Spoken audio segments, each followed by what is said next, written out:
Welcome to Awards Buzz. I'm Abe Friedtanzer. I'm Scott Menzel. And I'm Shadan Larki. We are here talking about the Screen Actors Guild Awards, the television categories. This is interesting because, unlike the Golden Globes, which have catch-all supporting categories for TV, there are no supporting categories at the SAG Awards, which means that supporting contenders are often at a disadvantage, but sometimes are able to contend along with their lead colleagues. There are eight categories we'll be discussing today. We'll start with the limited series categories, or miniseries or television movie, which there is no ensemble prize. So we'll look at the male actor in a miniseries or TV movie. It's hard to have, last year's contenders for this one since things aren't eligible again. The important thing to note for those who have been following awards race after awards race after awards race is that Baby Reindeer was last year, Adolescence is this year, and Colin Farrell was also last year for The Penguin. So Stephen Graham, sure for this time, but Colin Farrell and Richard Gadd, who were dominating the award season previously, are no longer in contention.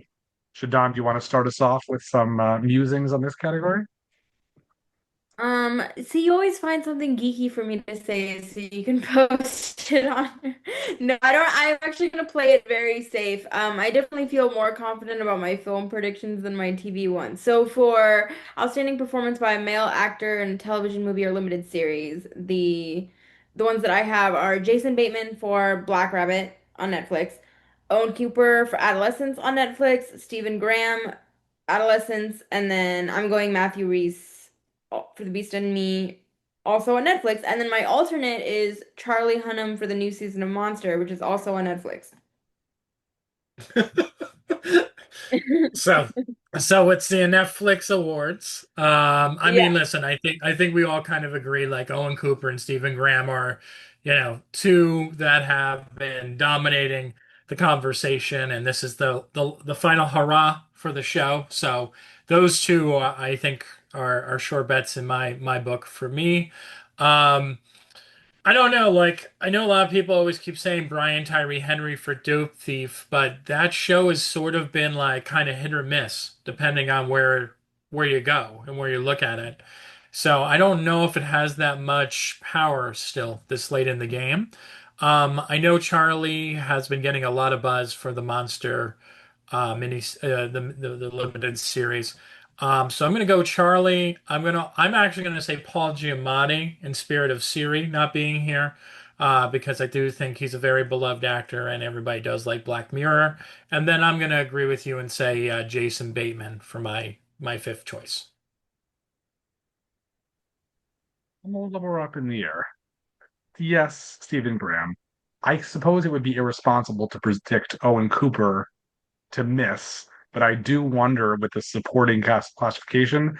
Jessica Gunning did win a SAG last year, but Nava Mao wasn't nominated for a Reindeer. That said, Jessica Gunning was like the breakout performance, and that's the one people were focused on. So I think I probably will predict Owen Cooper, but I don't know if I wouldn't be surprised. I would be surprised, I think, if Ashley Walters got in, because that's the other adolescence one. And I feel like when you're looking at his performance compared with the other ones, it's just not as substantial. It's still very good. I do think Matthew Reese for The Beast and Me seems like a pretty solid guess.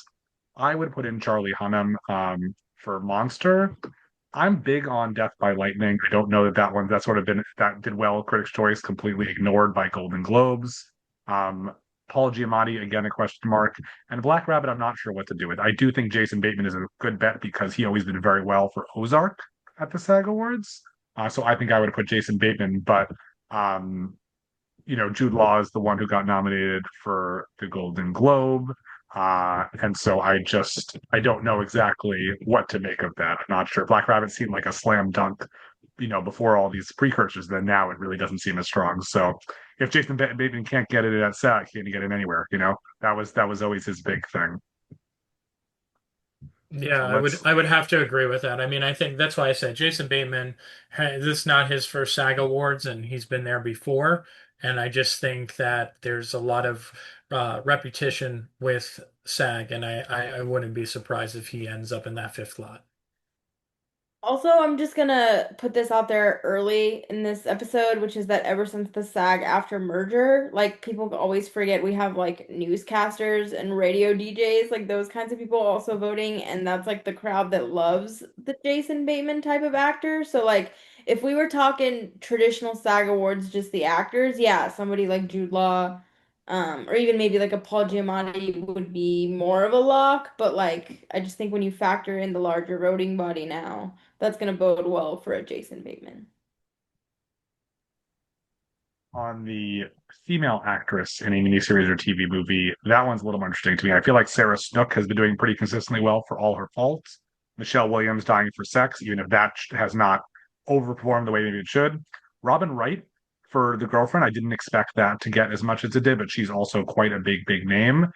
And then someone like Megan Fahy, who got nominated for an Emmy, got nominated for Critics' Choice, wasn't nominated for Golden Globe. And those of us who are still rooting for the TV movie, we have Renee Zellweger. I don't know if she's going to make the cut. I don't actually think she will. I think if you have Snook, Williams, Wright, Claire Danes, and I think I would say probably Amanda Seyfried. I feel like it's a pretty big year for her. Those would be my five. What do you guys think? You have Amanda I told you. Seyfried in there, huh? I mean, that's a shocking one because I just feel like that series, as much as I thought she was like obviously the reason to watch that show, I just feel like there's been no traction, no buzz on it. I mean, she got the Golden Globe nomination. It's interesting to see with Testament of Anne Lee getting no good attention aside from her to see her getting two nominations at the Golden Globes is actually quite surprising. And so I don't know. I think that even if, especially if people don't like the project she's in, the fact that she's working so hard, maybe that's what's paying off. I say that as a big fan of Testament of Anne Lee, but I'm obviously not represented among the Oscar shortlist voters. I mean, I told you after the Golden Globes, I'm not predicting any more TV movie people. So rest in peace, Renee Zellweger for Bridget Jones. So I'm going Claire Danes, Erin Doherty for Adolescence. Yes, it's a supporting performance, but I just feel like Adolescence has been so huge that they'll check it off. Sarah Snook, Michelle Williams, and then I'm for my last slot gonna do Patricia Arquette in Murdoch, Death in the Family because she's very beloved among her fellow actors, and I just feel like the Murdoch case and that whole thing is such a huge pop culture thing that it makes sense that people are watching it. I don't feel confident about her, but she makes more sense to me than a lot of the other bubble contenders that we're looking at. Yeah, for me, I mean, I think Aaron and Michelle are definitely in the top two. I'm gonna go Sarah Snook. I'm gonna go three, just because. Peacock has been really pushing that show. Like they've been hardcore pushing that show. A lot of campaigning, a lot of stuff happening with that, and it's even though like I feel like the reactions are kind of mixed. She has a lot of goodwill from Succession as well. Very similar to the Jason Bateman scenario. So I think she's likely. Um, I'm gonna go somebody a little bit more. You know, we talked about Charlie for Monster. I'm gonna go Laurie Metcalf for this. And then, I mean, I'm wishing you Shadan about Claire Danes, but I feel like again she's kind of like with Homeland and all these shows, and I'm gonna say her as my five. And I predicted Laurie Metcalf for the Golden Globes, which did not turn out well for me. So may as well keep on predicting. There's always some stuff that SAG does that's unexpected, like Jonathan Bailey for Wicked. That was much more of a Golden Globes kind of move, and then he got it at SAG. And so definitely worth thinking about. I just We're want to say I loved All Her Fault. I could have put that out there. I thought it was great. It's one of the favorite my favorite things I saw in 2025. So I would nominate that for everything. But just like you're saying for the Testament of Anne Lee, I don't vote. But if I did, I would vote for Well, Her something Fault. like All Her Fault, though, has such a good ensemble, and that's why it's interesting to see it launch mid-year, where it means that just Sarah gets the buzz, and then in the middle of the year, it's like, okay, when we get the Emmys, what happens? Is anyone being campaigned for supporting categories? Because there's so much, Dakota Fanning who was nominated last year for Ripley, a lot of different options of people who could, and I'm curious whether they're going to push it or they're just going to go for Sarah. And I think they're just going to go for Sarah, so we'll have to see. Yeah, I mean, I can see that. I also think that it's so much easier in shows nowadays if you have someone to latch on to. It seems to be the case with a lot of TV shows now. It's like they sort of, we really like this performance as opposed to like 15 different performances in the show. Makes sense to push the lead. Plus, again, like I said, I think it's someone who has history, and it's easier to push someone who has history.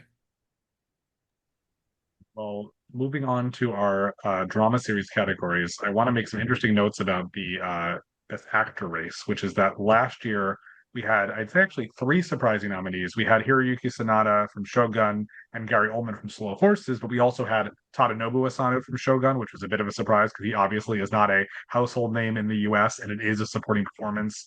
Jeff Bridges for The Old Man, which was already canceled, and or I don't know if it's canceled by that point, but it's still like it's a very strange inclusion, sort of hang on inclusion. And Eddie Redmayne for The Day of the Jackal, which did not translate its mid-year buzz to anything with the Emmys. But also, there's been a lot of supporting recognition. Succession had three actors nominated for its final season. Billy Crudup has been nominated multiple times for The Morning Show. Jonathan Banks was nominated for Better Call Saul, along with Bob Odenkirk. So there's definitely more looking at the full ensembles. For a helpful reference, our Critics' Choice nominees and Golden Globe nominees were nearly identical, with the difference of Gary Oldman getting in at the Golden Globes and swapping him out for Billy Bob Thornton, who was nominated last year for the Golden Globes for Landman at the Critics' Choice. But otherwise, the five men we're looking at besides them would be Sterling K. Brown for Paradise, Diego Luna for Andor, Mark Ruffalo for Task, past nominee Adam Scott for Severance, and Noah Wiley for The Pit. So if that's seven contenders right there, taking Billy Bob and Gary back in, who are you guys dropping? And is there anybody that, like Billy, could have from supporting category that you would put in here? Oh, I mean, I think I don't know. I mean, the fact that you have Diego in here, I don't see that happening. Oh I no, so think. he's nominated by the other groups. I'm not. That's not my. Oh, I'll okay, predict okay. after. These are the nominees from the other Yeah, groups. I think that's long gone. Um, I think Billy has had a good run on Morning Show. I think that the lack of any semblance of buzz around this season. I mean, that went like it came out and it disappeared like within like the same week. No one was talking about Morning Show. Mark Ruffalo and Tass, though, on the other hand, you know, he's been getting a lot of traction. A lot of people have been giving him shout outs for that show. So my pick, my five is Noah Wiley, Adam Scott, Sterling K. Brown, Tremel Tillman, and Mark Ruffalo. That's my Shadan? five as well. That's my five as well. I'm very tempted by Walter Goggins and the White Lotus because I feel like he's popular as well. So he wouldn't surprise me. But yeah, Sterling, Adam Scott, Tremel Tillman, Noah Wiley, and Mark Ruffalo. And I don't love the idea of dropping Gary Oldman because I feel like he's like that's a consistent show, and I wonder if voters who watch year after year go back and see that. I also wouldn't be so sure to write out Diego Luna because even though Andor isn't like always consistent, people seem to really like him a lot. But I guess I would have to put in Noah, Adam, Trammell, and I think Sterling. I don't know that that's bulletproof. I feel like Paradise is hit or miss. It was a real surprise at the Emmys. I don't think we really saw that coming, how well it did, which always makes me think maybe it was a surprise and it wasn't like a real juggernaut.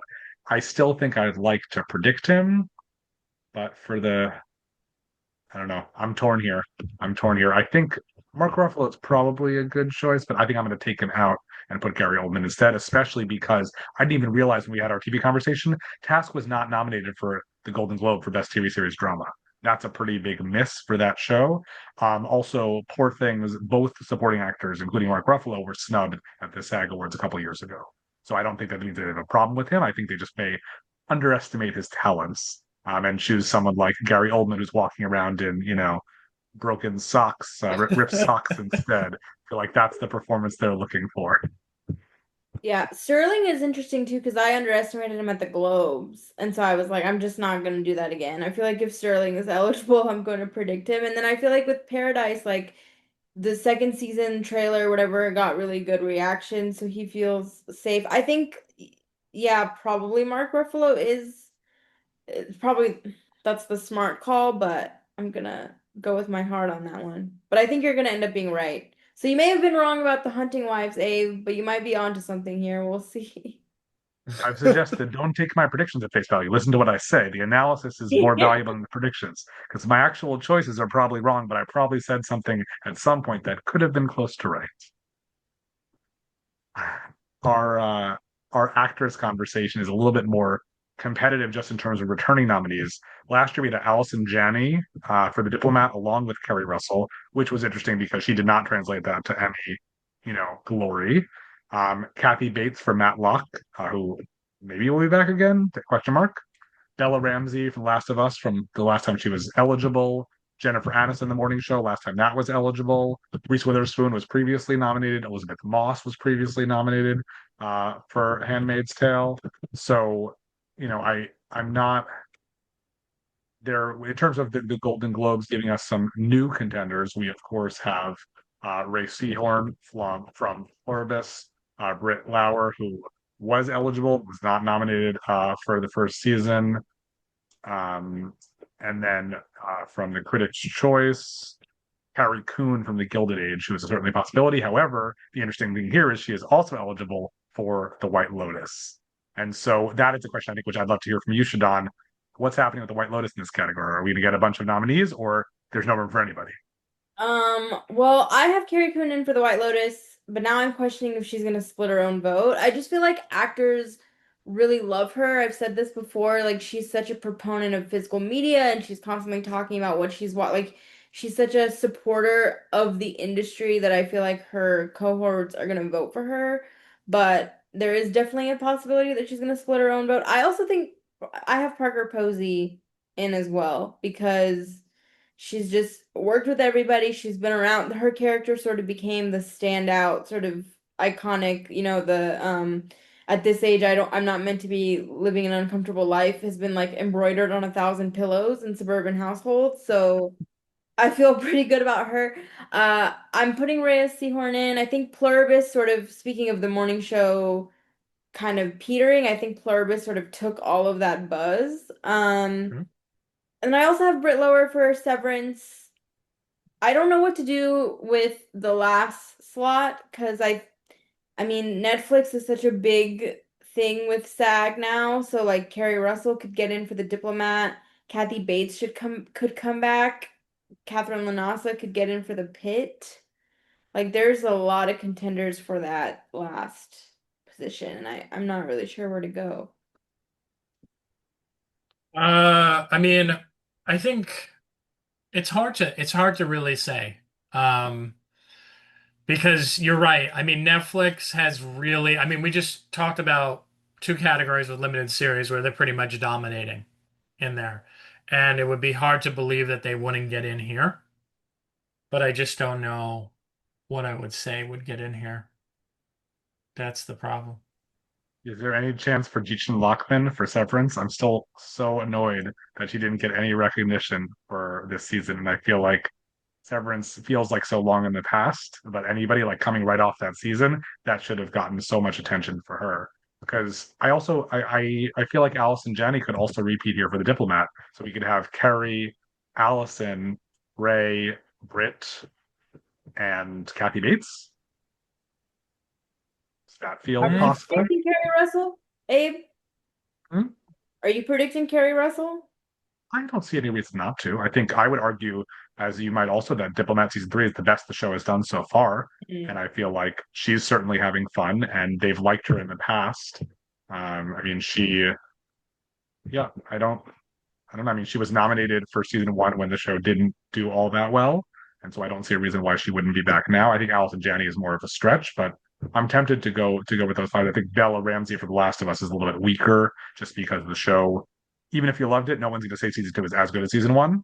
And it's been a while, and I mean, we even did we forget to mention Pedro Pascal when we talked about Best Actor, oh, because right? it's not happening.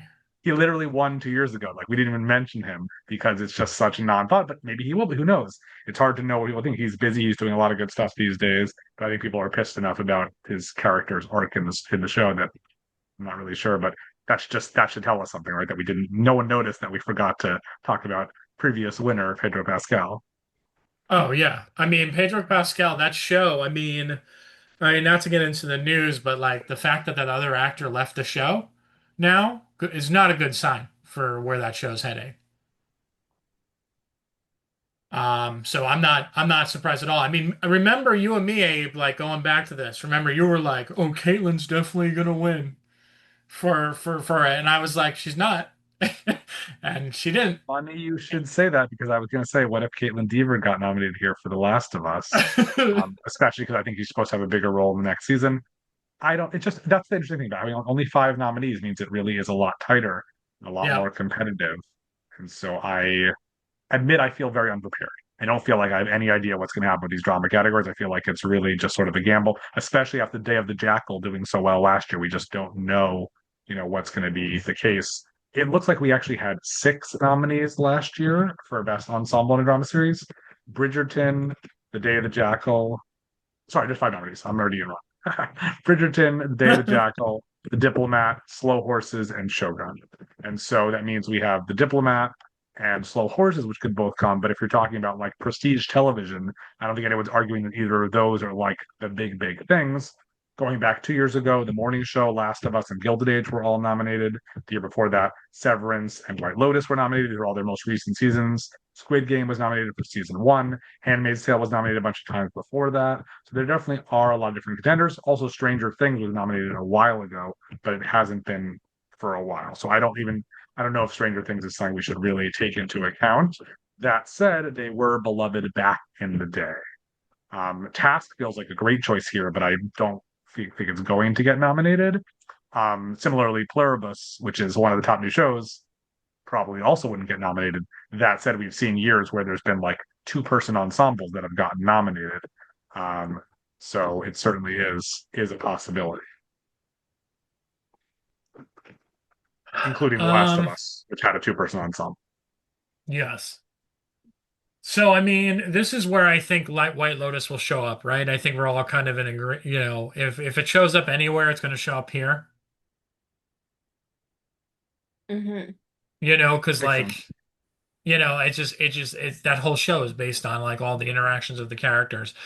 Severance and the Pit are no-brainers. I know like everybody's still on like morning show, and I'm just kind of like, I don't know if I can get on that train. I just don't feel like there's any buzz whatsoever around that show.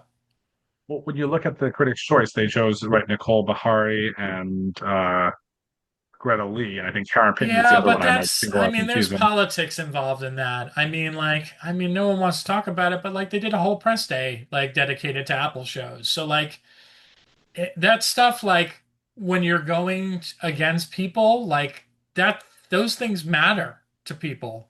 Like that's the difference between critics and like actors. Like they don't care if they're in the room with the people, they're in the room with those people all the time. But it does make a difference to critics and who that's like why the voting is always so different on so many of these things. Because it's sort of like, who did I have the best time interacting with? Who did I have the most opportunities with? And I think that doesn't play as well in the acting categories when you're looking at actors voting on actors. But like Shadan said now, right? It depends on, is the radio host, who are the other people who are voting on these, or those are the more people who were like, what event did I go to, which conversation did I like the most? Like that's where I always kind of throw these into there. And I also don't feel like the morning show really had a lot of push this year. Like I feel like they did like that one press a day event, and that was kind of it. Like they did the junket, the normal junket when the show came out, and then they did that one kind of combined Globes Critics' Choice thing for the other part of it, and that's about it. I mean, talk about all the other shows like Palm Royale. Like where's that? Hmm. So like Yeah. I don't know. I can't and I'm listen, I was for the first three seasons of the morning show, I was the biggest fan. But I just feel like it's so much luxury has fallen off that show. I mean, hell, I would actually even put Stranger Things in more than that, just for the simple fact that it's the final season And it's all in the conversation right now as we're going into voting, where a lot of people are talking about it, what they did for the movie theaters, like the 25 to $28 million that it brought in for concessions and all that stuff to theaters. Like that's a positive buzz right now. So I don't know. I mean, I normally would not say Stranger Things in this category, but like it is the last season. I think a lot of people love, David Harbour and Winona Ryder and, some of the kids, especially like Sadie Sink. So I don't know. But is anyone predicting any of the actors? Because we No. haven't. Okay, I'm making sure. So I think the Pit, Severance, and the White Lotus, as Scott Yep. said, are pretty locked. I'm gonna go the Diplomat just because again, Netflix does so well with SAG, and I feel like the Diplomat has all the stars. To Scott's point, this season has been really popular. That fifth slot, I think I'm gonna go Slow Horses because I just think every dad is watching that show. It is beloved. I didn't predict Gary Oldman. That was probably dumb of me, but I think the show could get in. I think there's gonna be a second Apple TV show, and I don't think it's going to be the morning show. So I'm going Slow Horses.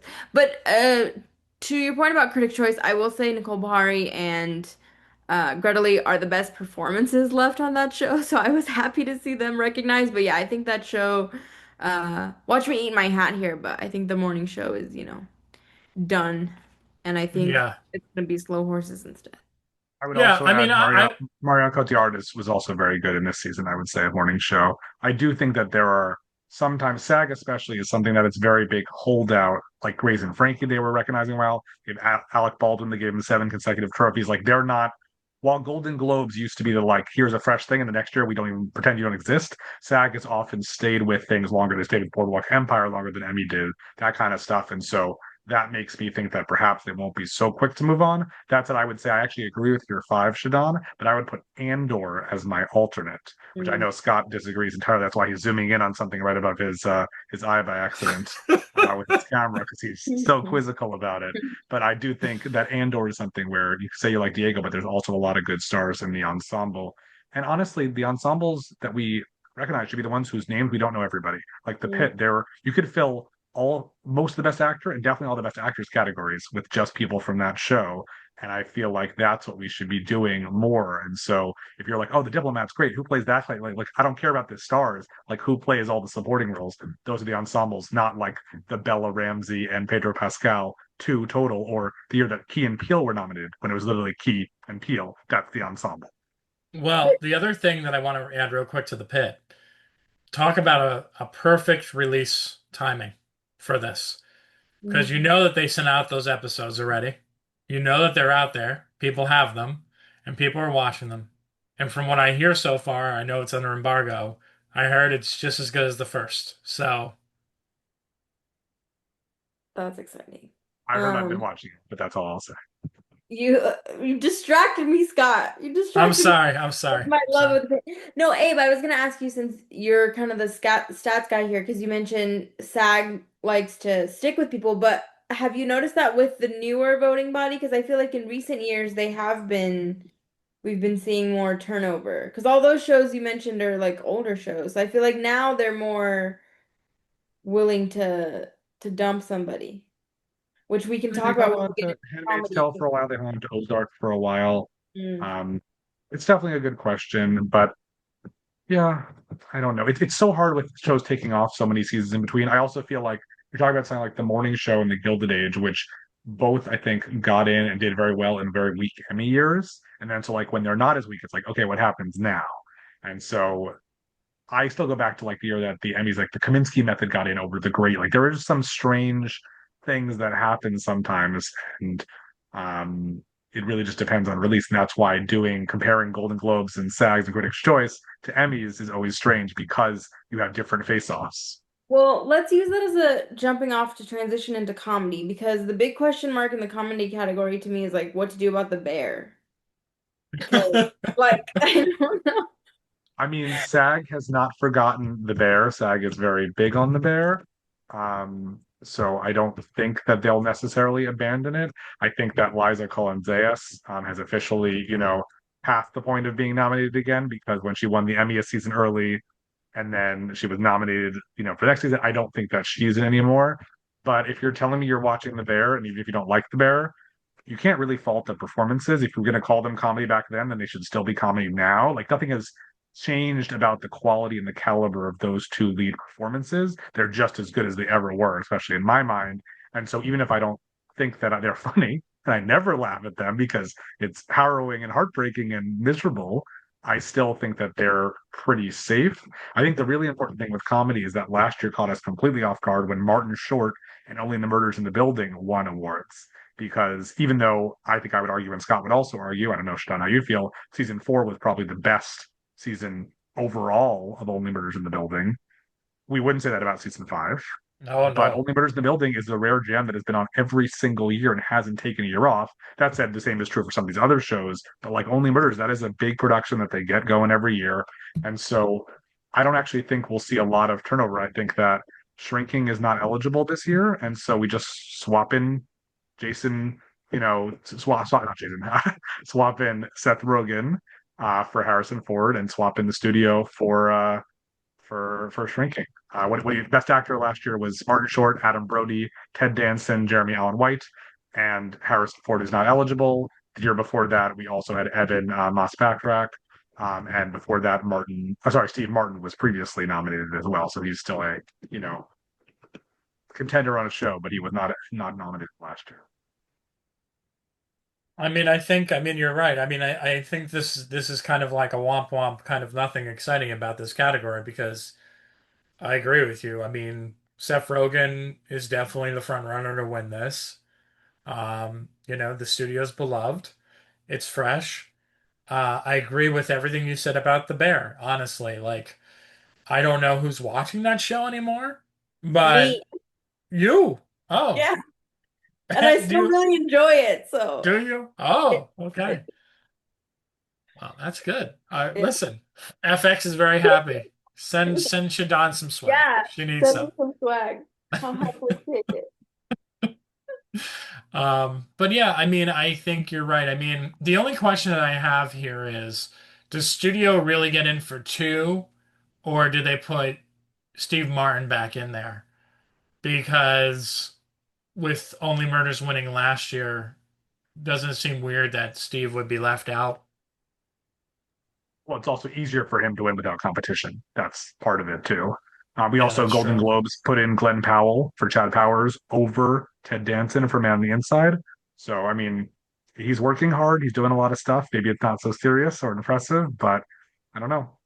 Yeah, hold on. You guys are like oversimplifying this too much because so we have two contenders from Only Murders, two contenders from the studio. I'm also iffy on Adam Brody because I just feel like nobody wants this. The second season isn't as strong, but it's The Netflix. Golden Globes and the Critics' Choice teach you nothing, Shadan. Everybody said this, but they were wrong. People are, even though we don't think it's good necessarily, more people don't think. Nobody wants this. It's stronger than ever in terms of awards bait. Okay, Really? so I don't know, dude. I'm with Shadan on this actually. I couldn't even make it through the season. It is But I yeah. don't painful to think that's watch. reflected in voting. The Critics' Choice gave two supporting acting nominations, which was not something I would have expected. Certainly not for season two, maybe for season one. I think nobody wants it. It missed out last year on a SAG nomination for ensemble, but I think this year it's in. I think nobody wants this is leveling up in terms of its awards potential, even if we would all say that it is not. It should have done that for So season one. Abe, who are the five on your list, like for actor comedy? I don't know that I'm sold on Ted Danson, so I think Ike Barinholtz is probably a good choice. So I would do Ike. Well, no, I might just do Steve Martin, Martin Short, Seth Rogen, Adam Brody, and Jeremy Allen White. Yes, that's my five. Ike Barinholtz possibility. I would love to do something a little bit more creative, like, Critics' Choice, like to think a little bit about Ghosts, Righteous Gemstones, St. Denis Medical, Murder Bot. I don't think any of those things are getting in here, but like, sure, those are cool. Wouldn't mind seeing, Tyler James Williams from Abbott Elementary, but that ship has sailed. Paul W. Downs from Hacks, also not going to happen. Oscar Nunez, The Paper. These are actual Critics' Choice nominees, so I don't know. Like it's certainly possible. Chris Perfetti up at Elementary, so there's quite actually a wealth of contenders, but I think that this has not been a very creative race in years past. No. And I mean, I'm gonna be boring too. I'm gonna probably say the same five you said too, because like I really don't think there's gonna be much difference. And The Hunting Wives, even if it was a comedy, does not have any actors who would be nominated. So, and it's also not getting nominated for it. I the actress race, actually all five of them are eligible again. Jean Smart for Hacks, Kristen Bell, Nobody Wants This, Quinta Brunson, Abbott Elementary, Liza Collins-Zayas, and Io Devery from The Bear. I think we all said that Liza is not getting in again. Um, we should all be very worried about Quinta because she is not getting nominated other places. That's what I'm actually not super worried about here, and I don't know how good I feel about somebody like Catherine O'Hara getting in here, in a catch-all race. So I actually, yeah, I'm not sure. Jenna Ortega is back as a contender, but I don't think it was. Well, she was nominated last time, yep. And it's also possible we've seen Natasha Lyonne, Ruza Duba. There actually are a bunch of contenders here. What are you guys feeling for slot number five if you're not taking out any of those other four? I mean, I think Hannah got to get in. I mean, she's been doing so well. I mean, you and I have talked about this numerous times. I don't know how you nominate Gina, and don't nominate Hannah. I mean, it's they're a They've done pair. it three And times. So what is it now that's gonna? They suddenly like, oh, the Emmys did it. Like it's time for us to do it. That's my concern. It's like, what finally causes them to realize? Like, if you've watched it for 3 years, it'd be like, hack. How do you get to this point? And then suddenly you're like, okay, Because I feel like she's become such a larger cultural figure now. Like the earlier seasons of Hacks, nobody knew who she was, and it was all Yep. about Jean Smart. But now I feel like people really are recognizing that the show is a two-hander. She's really popular, like on social media. She's been doing more interviews. She's had her comedy special. Like she's really established herself outside of Jean's shadow a little bit. I predicted her before. I suppose I will do it again, but I would still watch out for Natasha Lyonne, for Jenna Ortega, for Uzo Aduba, for Catherine O'Hara. That's a lot of people to just be. And also, I mean, what we also have, Selena Gomez. That if you were gonna say like she's never been nominated, but why shouldn't she be nominated? Like she's very good on the show and she's a big part of it. Yeah, Well, I think Ao's out for me. If I had to put the one who's out, I would say she's out. but I have to Scott, you put didn't see Hannah. her Hamburger Helper episode. That's a pretty big one. She's got some good stuff, right, Shadan?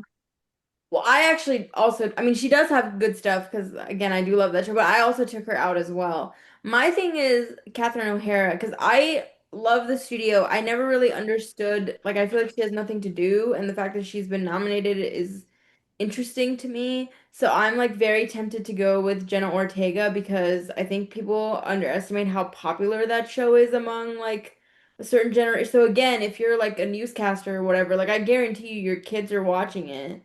So I feel like I'm more tempted to go with Jenna Ortega over a Catherine O'Hara. So right now I have Quinta, Kristen, Hannah Einbinder, Jean Smart, and then I think I'm gonna go Jenna Ortega and just take the L, but I'm not be sure happy. why I suddenly remembered that Catherine O'Hara was nominated for a SAG award for Temple Grandin as one of three actresses from that TV movie, but this is how my brain works. So maybe that's a way to think about the fact that Catherine O'Hara is popular, but I'm going to stay strong and keep my original picks and hope to be right, but also hope to be surprised. I'd rather be like, oh wow, I just hope it's not the ones that I really want to be in there to be missing. All righty. I let's agree. close out let's close out our comedy, well, actually our conversation altogether, but comedy. I'm just taking a quick look back to see, and no, it looks like we literally have just last year is the only there's everything last year was all the total just this year. No shrinking, but otherwise we have Abbott, The Bear, Hacks, Only Murders in the Building. So we add the studio. The question is, we don't subtract Hacks is in, right? The studio and Hacks are in. I would be shocked if Only Murders After Winning was not in. Do we add in Nobody Wants This? Or do we just say keep the bear, keep Abbott, and we're done? I don't know. I'm Keep also tempted to say, what about the paper? Because The Office, I mean, I haven't watched it yet, but I feel like maybe that could be a sleeper here. I mean, what I would look at is I would look at the precursors, the Golden Globes and Critics' Choice, which again are not really precursors in that exact way. But what did they choose? And besides an Oscar Nunez nomination, which is literally the only thing from The Office that's still in the paper, they didn't really go for anything, and so that makes me think it won't be the case. I mean, the Golden Globe nominee is literally Abbott, The Bear, Hacks, Nobody Wants This, Only Murders in the Studio. So it's those six. Whereas Critics' Choice for their comedy series got a little bit more creative with Elsbeth, Ghosts, and Righteous Gemstones. I don't know. I feel like, again, why would you suddenly, Righteous Gemstones, at least that ended. So maybe that's one reason. But also, that's like a little bit much. Like, that's certainly a lot for, I think, voters to take. It's great. But, like, why would they suddenly say, oh, you know what? Ghost is good. We should have been watching that. I don't think there's any reason to suddenly wake up to that. So I don't see any of the No, strong. no. I mean, listen, I think they already got Nobody Wants This covered with the two people who everybody likes the most. I think they ignore the ensemble like they did. I'm Like tempted to have it knock out the bear, but I that's probably not advisable, and I will not predict that. Yeah, the only thing tempting me is that we don't have any Netflix comedies here, and I feel like they would nominate one, but I these all seem so strong. But I agree. I think The Bear, if something's gonna get knocked out, it would probably be The Bear. But I'm gonna go with the safe five. I'll put out an FYC, which is useless, but I'm noticing that Danielle Brooks did get nominated for Best Supporting Actress for Peacemaker, the Critics' Choice Awards. That would be a pretty cool nomination. I love Peacemaker. I'm not really sure what's happening, why that's not like a big, awards juggernaut, but that show is great. That cast is great. They make me laugh. I'm amazed. I'm very into it, and I would be startled to see Peacemaker recognized anywhere from SAG, but also very, very excited. no comment. Any I feel like I want something exciting. I want to see something interesting with SAG TV. I don't think this doesn't like nothing we talked about was like overly like wow, wow, wow. I would love to see like, three pit actresses nominated or something really, really nice and surprising from them. I mean, wouldn't it be nice if Taylor Dearden was nominated or Patrick Ball? I mean, they're both so amazing on that show. I was gonna We say have so Alexander many options. Skarsgård for Murderbot would be fun. Why Yeah. is my camera zooming in? That's him. I see Alexander. He's in the plastic right there. Yeah, it's because you have your auto zoom on. The same thing happened to me on one of these. I was zooming in and out. Oh, okay. Yeah. Good luck to I'll have anyone to trying to try read behind to. me. I am firmly focused. You just have to look at me. But I think that is all we have to say about SAG TV. I hope that we'll have a lot more interesting stuff to talk about when nominations come out. But this has been Awards Buzz. I'm Abe Friedtanzer. I'm Scott Menzel. And I'm Shadan Larki. Thanks so much for watching.